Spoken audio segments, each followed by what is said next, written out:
Почитувани, добар ден. Денеска сме во посета на Охридскиот регион, каде што се одгледуваат и најдобрите познати охридски цреши. Нашиот домаќин денеска е земјоделецот Јурген Стефановски, кој со години наназад ја одгледува токму познатата охридска цреша. Повод за денешната посета е фактот што во последните 3 години се бележи континуирано зголемување на површините со цреши, и тоа за 23%, и зголемување на бројот на баратели за субвенции за цреши, кој е зголемен за скоро 30%. Тоа значи дека интересот кај земјоделците за одгледување цреша постојано се зголемува. Во овој регион се произведува нашата домашна охридска цреша, која од 2017 година е првиот регистриран назив за заштитена географска ознака.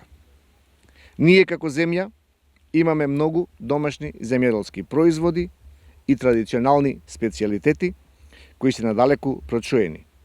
Но досега не беа заштитени по примерот на европските држави, затоа си поставивме цел со средствата од програмата за финансиска поддршка на руралниот развој за 2020 година во износ од 1,5 милиони денари да започнеме активност за да ги заштитиме називите на нашите земјоделски производи и традиционални специјалитети.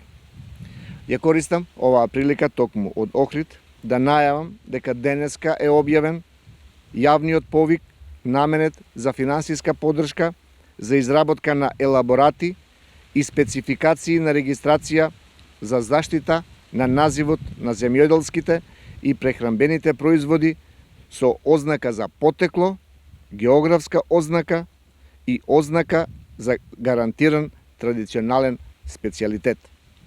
Максималниот износ за техничката поддршка изнесува 80% од вредноста на трошоците за изработка на елаборатот, односно спецификација на производот, лабораториски анализи, истражување на пазар и трошоци за контрола и верификација за соодветноста на елаборатот, односно спецификацијата со производот, но не повеќе од 300.000 денари.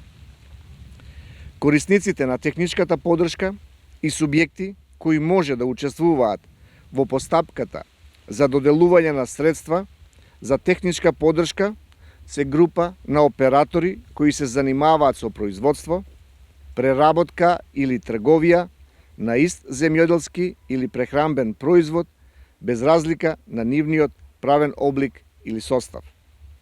Ги повикувам сите субјекти кои се мотивирани да го заштитат својот производ, да аплицираат на јавниот повик кој ќе трае во наредните 45 дена.